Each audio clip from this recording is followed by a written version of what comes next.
اللهم صل على سيدنا محمد وعلى آله وصحبه أجمعين. ازيكم يا بنات؟ عاملين ايه؟ يا رب تكونوا بخير. ان شاء الله النهارده هنعمل مع بعض الكاتشب البيتي. هنعمله النهارده بطريقه سهله وبسيطه ومكوناته بسيطه جدا، وهيطلع معاكي ما شاء الله زي ما انتم شايفين كده. لونه تحفه جدا والقوام بتاعه ممتاز. قبل ما نبدا الفيديو، لو تشوفوني اول مره، انا ام رودي ودي قناتي ام رودي في المطبخ.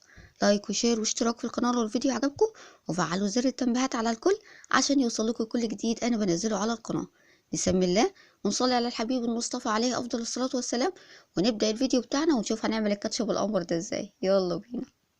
اول حاجه كده يا بنات، عندي كيلو من الطماطم، ولما نيجي نشتري الطماطم بتاعت الكاتشب لازم نشتريها حمرا جدا وكمان طريه، وما تكونش خضرا ولا صفرا، لان انا عايزه الطماطم تبقى حمرا عشان بتفرق في لون الكاتشب في الاخر. بعد كده يا بنات هبتدي اخد واحده واحده من الطماطم واقلبها واعمل علامه اكس على القشره.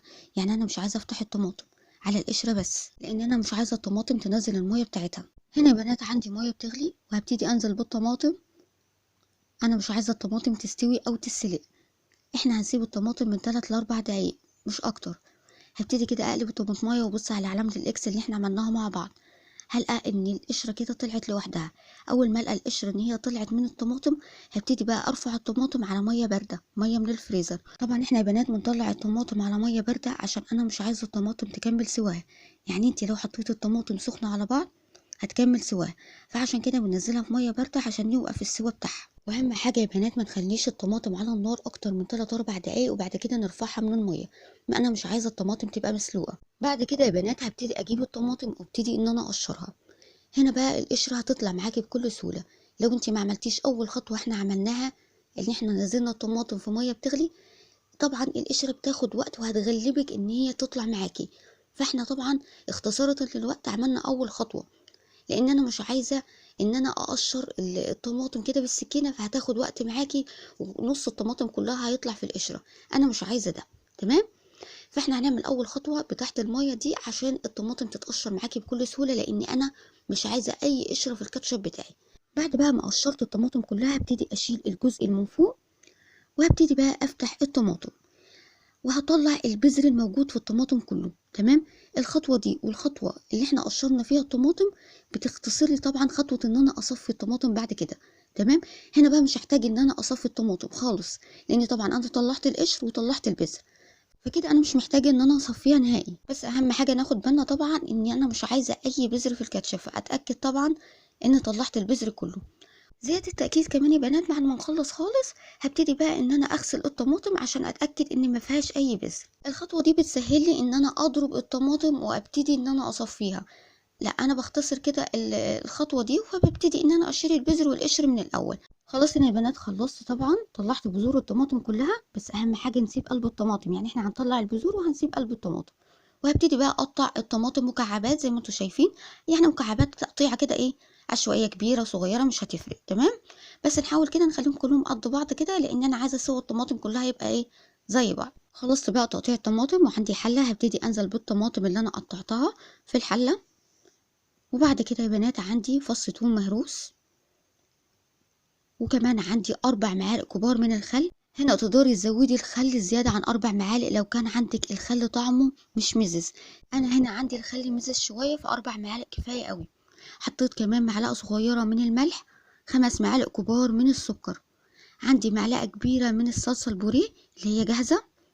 هبتدي بقى أنزل بالمكونات دي كلها على بعض، وعندي كمان ربع كوباية من المية.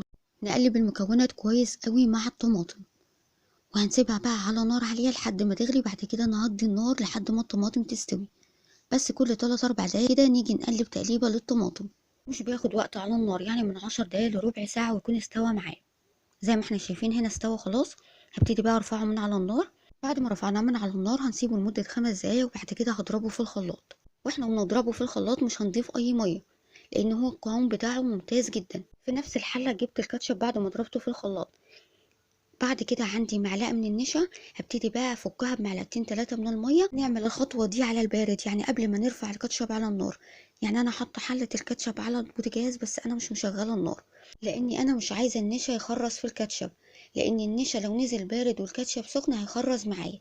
تمام. هبتدي بقى اقلب الكاتشب مع النشا كويس جدا، وبعد كده هرفعه على النار.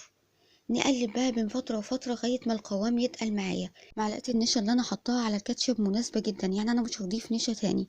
تمام. هتحسي ان القوام لسه خفيف معاكي ولسه النشا مربطش. احنا عارفين النشا كل ما بيبرد كل ما يتماسك اكتر، فانا مش عايزة اضيف نشا زيادة لان انا مش عايزة الكاتشب يبقى زي المهلبية.